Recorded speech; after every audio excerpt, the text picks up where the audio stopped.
Ola, hai uns días publiquei unhas fotos dunhas cabaciñas, uns calabacíns,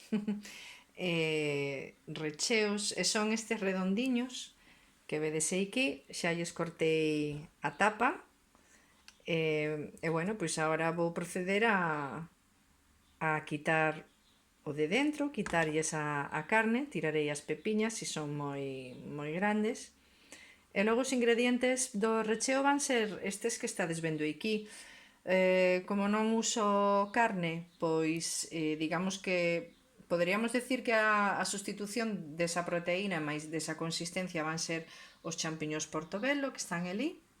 E tamén lle vou engadir as lentellas roxas que estuven xerminando 3 días.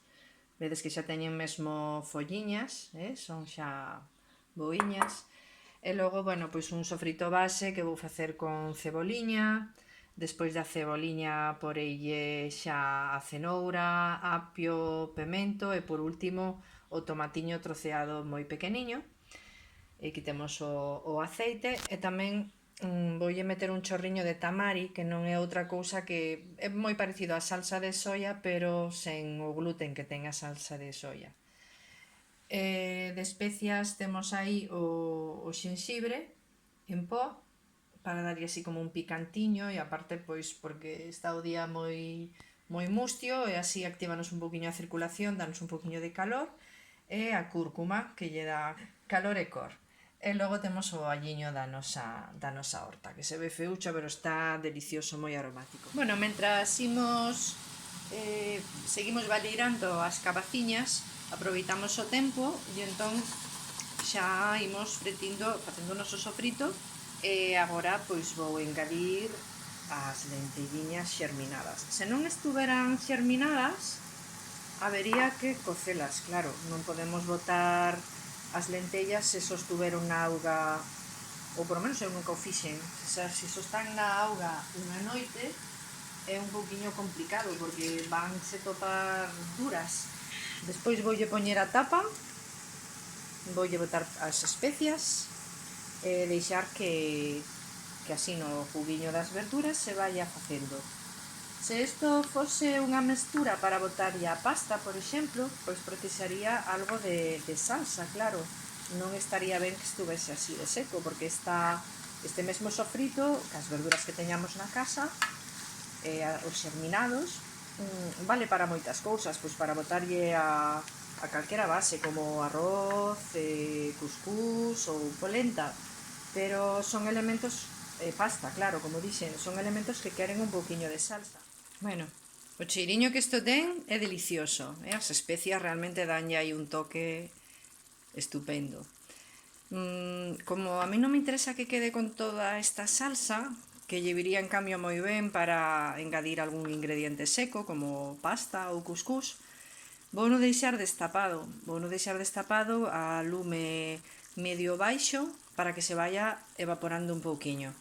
Porque claro, entre os champiñóns e que a cabaciña era moi xugosa, o pouquiño de tomate que lle puxen soltou máis líquido do que eu contaba. Vámolo deixar tranquilo, pero destapado. Uns 5 minutiños. Isto xa está listo para meter o recheo aquí dentro e metelo ao forno. Con que acompañalo depende de se lle metiches dentro do recheo tamén algo máis base como arroz, quinoa, cuscús. Entón eu, a verdad, quitando dunha ensalada non vexo necesario acompañalo de nada. Como eu non vou facer eso, seguramente porei uns montonciños de arroz ou uns montonciños de puré de patata. Bueno, pois como este recheo vai ser, penso eu, polos ingredientes tirando a 12, creo que un arroz que é bastante neutro. Comprei onte un basmati integral que teño moitas ganas de probar. Normalmente, cando é integral, poño a remollo, desta vez non me acordei, entón vai ir así, a lo bestia, cocido no momento. Pois ao final non me sobrou nada do recheo, así que nada, imos ver se cadramos máis ou menos como nos xogos estes de 0 a 3, as tapiñas cada en súa ca súa cabaciña. É bastante contundente. Eu tamén é verdad que como son de aldea os encho pero vamos, sen tregua. meto aí hasta que penso que cunha cabaciña por persoa, sobre todo se a servides, pois eso, acompañada de algo como arroz ou cuscús ou que se queirades, patata, estas son bastante grandiñas, pois cunha xa por persoa co resto ides sobrados. É un prato que queda super majo para presentar nunha mesa cando teñades xente. Parece traballoso, pero non o é. Son só uns minutiños de baleirar as cabaciñas e logo facer un sofrito normal e corrente. Ao forno 40 minutos, pero sempre vixiando, eh? Se vos queda juguiño como me quedou a min, non o tiredes. Bueno, esta é unha suxerencia de presentación, como tantas outras pode haber. Xa vos teño que deixar que teño que comer.